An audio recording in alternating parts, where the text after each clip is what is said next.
Hello everyone. आज की हमारी जो वीडियो है ये 12th क्लास के लिए होगी भाई। और 12th क्लास में हमने प्राथमिक क्रियाकलाप वाला जो टॉपिक शुरू कर रखा है, चैप्टर नंबर 5। और आज हम इसमें पढ़ने वाले हैं बाजार के लिए सब्जी खेती, ठीक है, या उद्यान कृषि, हॉर्टिकल्चर या फिर मार्केट गार्डनिंग, ठीक है। इसके अंदर हम इसको शुरू कर रहे हैं आज। देखिए इसके अंदर है ना, इसमें सबसे पहले हम बात करते हैं कि ये सब्जी किस प्रकार होती है। पहले इसके हम कंसेप्ट को समझने की कोशिश करेंगे। तो सबसे पहले बात करते हैं कि इसके अंदर ना वो फसलें उगाई जाती हैं जो हमें डायरेक्ट क्या दिलाती हो, जो डायरेक्ट हमें अधिक मुद्रा दिलाती हो। मुद्रा का मतलब क्या है कि अधिक से अधिक पैसा दिलाती हो, रुपया दिलाती हो, ठीक है। मुद्रा इसलिए बोला क्योंकि ये अलग अलग देशों के लिए है और जो रुपया है, जो पैसा है, वो हमारे देश की करेंसी है। तो इसलिए कहते हैं कि जो सबसे अधिक जो पैसा मिले यानी कि करेंसी मिले ना किसी भी देश के अंदर, उसके कारण यहाँ पर इस प्रकार की कृषि की जाती है। तो यहाँ पर कौन कौन सी फसलें उगाई जाती है? तो इसके अंदर एक तो आता है भाई सब्जियां, ठीक है। सभी प्रकार की इसके अंदर सब्जियां, फल, फूल, ठीक है, ये इसके अंदर उगाया जाता है। और ये किस लिए उगाया जाता है? क्योंकि बाजार के अंदर जबरदस्त डिमांड होती है भाई, ठीक है। बाजार की डिमांड को, बाजार की मांग को पूरा करने के लिए ये उगाया जाता है, ठीक है। ये बात करें इसके अंदर, तो ये जो कृषि होते हैं ना, ये नगरीय केंद्रों के साथ में की जाती है क्योंकि वहां पर सबसे ज़्यादा जरूरत होती है किसी भी चीज़ की, ठीक है। नगरीय केंद्रों के साथ में ये जो खेती होती है वो की जाती है। आगे बात समझ में, मैं दोबारा रिपीट करता हूँ। एक लाइन में अगर आप इसकी परिभाषा बनाना चाहें या एक लाइन में इसको समझना चाहें तो परिभाषा बनती है कि बाजार की डिमांड को पूरा करने के लिए, बाजार की मांग को पूरा करने के लिए अधिक मुद्रा देने वाली फसलों को उगाना, जिसमें सब्जी, फल, फूल आदि शामिल होते हैं। इस प्रकार की कृषि को बाजार के लिए सब्जी खेती या उद्यान कृषि कहा जाता है, ठीक है। कंसेप्ट क्लियर हो गया होगा। अब आगे देखिए, इसके अंदर है ना, सबसे पहली बात आती है इसकी विशेषताओं की करें तो कहता है इसमें जो खेत होते हैं ना, खेतों का जो आकार होता है वो बहुत छोटा होता है भाई, ठीक है। खेतों का आकार छोटा होता है। खेतों का आकार छोटा होने का सबसे बड़ा कारण यहाँ पर पता है क्या है? ये ऐसे जगह पर की जाती है जहां पर औद्योगिक केंद्र होते हैं, ठीक है, जहां पर उद्योग धंधे अधिक लगे हों। जहां पर उद्योग धंधे अधिक होंगे तो वहां पर क्या होगा? वहां पर जनसंख्या जो होगी ना वो अधिक होगी। तो इसलिए यहाँ पर जनसंख्या घनत्व अधिक होता है, ठीक है। जनसंख्या घनत्व अधिक होने के कारण यहाँ पर कहता है कि खेतों का आकार जो होता है वो छोटा होता है, ठीक है। उसके बाद यहाँ पर क्या है? खेतों का आकार छोटा है लेकिन इसमें है ना जो श्रमिक होते हैं, जो श्रम होता है वो अधिक होता है। तो यहाँ पर श्रमिक जो होते हैं वो अधिक चाहिए होते हैं, ठीक है, क्योंकि फूलों को वहाँ से तोड़ना, लगाना, उनको तैयार करना, ठीक है, ये सारी चीज़ें इसमें होती हैं। उसके बाद यहाँ पर कहता है इसमें ना पूंजी जो होती है ना वो भी अधिक लगाई जाती है, ठीक है। ये आप अलग अलग विशेषताएं बना सकते हैं इनकी। यहाँ पर जो पूंजी होती है वो भी अधिक लगती है। उसके बाद इसमें जो सबसे ज़्यादा जरूरी है वो क्या है? वो है यातायात के साधन, ठीक है।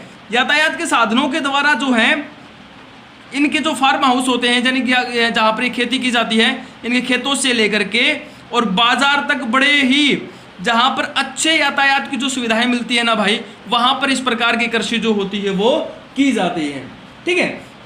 अब इनमें दूसरी सुविधाएं देख लेते हैं जो कि सभी कृषियों में चाहिए होती है वैसे भी, ठीक है, कन्फ्यूज होने की जरूरत नहीं है। सिंचाई, उर्वरक, ये हमने पढ़ा है पहले भी, कीटनाशक, ठीक है। उसके बाद इसमें क्या पढ़े? उत्तम क्वालिटी के बीज, है ना, ये भी चाहिए होता है। उसके बाद इसमें एक जो सबसे अलग होता है वो है हरित गृह।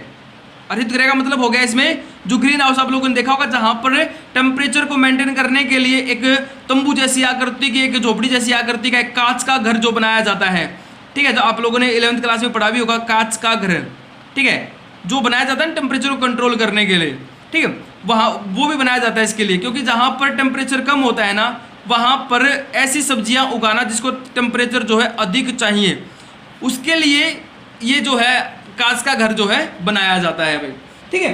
उसके बाद आगे बात करते हैं कि इनके लिए क्षेत्र कौन कौन से होते हैं। तो देखिए क्षेत्र में आता है हमारे वही विकसित क्षेत्रों की बात करेंगे हम। सबसे पहले बात करते हैं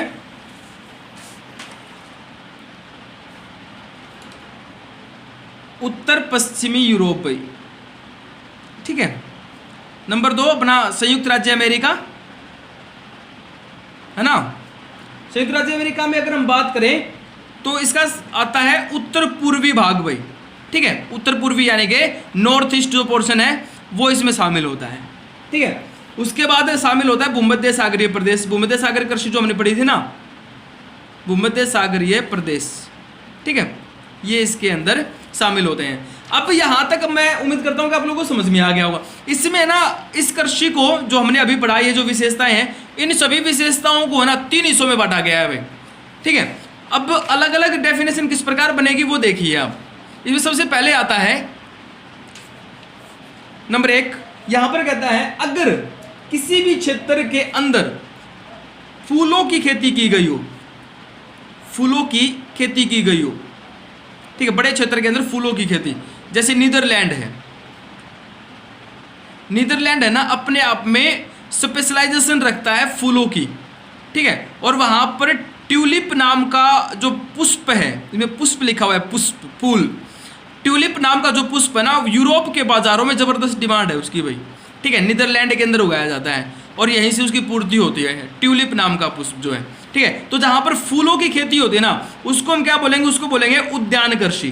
क्या बोलेंगे, उद्यान कृषि या हॉर्टिकल्चर, ठीक है, उसको क्या बोलेंगे, हॉर्टिकल्चर।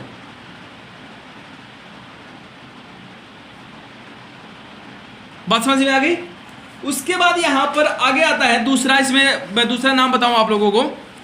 दूसरा इसमें अगर मान लो कहीं पर सब्जी की खेती की जाती है, सब्जियां उगाई जाती हैं, बाजार की डिमांड के लिए सब्जियां और फल उगाया जाता है, ठीक है, तो उस कृषि को हम क्या बोलेंगे, उस कृषि को बोलेंगे ट्रक कृषि। ट्रक कृषि भी बोलते हैं और बाजार के लिए सब्जी कृषि भी बोलते हैं। ट्रक कृषि पता है क्यों बोला जाता है, क्योंकि यहां से सब्जी ले जाने, यहां से लेने और बाजार तक पहुंचाने के लिए यहां पर प्रयोग होता है ट्रक का भाई, ठीक है, और एक ट्रक इस दूरी को एक रात में ही पूरी कर देता है, एक रात लगती है उसे और वो वहां तक पहुंच जाता है एक रात के अंदर, ठीक है, ये की जाती है।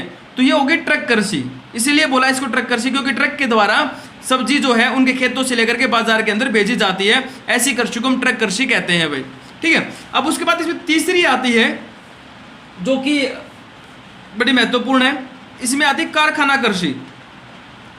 कारखाना कृषि, क्योंकि इसमें पता है क्या कहता है, समझना ध्यान से। इसमें कहता है कि यहां पर है ना जो ये औद्योगिक क्षेत्र हो गए, ठीक है, या फिर जो नगरीय क्षेत्र हो गए, वहां पर एक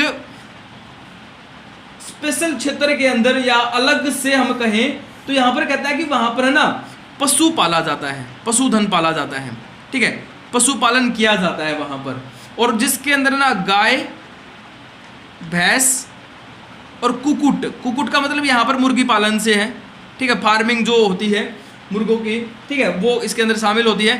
तो उसको हम बोले कारखाना कृषि। और कारखाना क्यों बोला गया है इसको, पशुधन पालन को यहाँ पर कारखाना क्यों बोला, क्योंकि यहाँ पर कहता है कि जो चारा जो इनको खिलाया जाता है ना, जो भी इनको खाद्यान्न दिया जाता है, वो कारखानों से निर्मित होकर के आता है, कारखानों में बनने वाला जो चारा होता है ना, वो यहाँ पर इनको खिलाया जाता है भाई, ठीक है। तो इसीलिए इसको हम क्या बोलते हैं, कारखाना कृषि बोलते हैं, ठीक है। इसमें कहता है इसमें ना चिकित्सा सुविधा भी होती है, इसमें भवन निर्माण होता है, तो यानी कि यहाँ पर कहता है पूंजी जो होती है ना इस कारखाना कृषि के अंदर सबसे ज्यादा लगती है।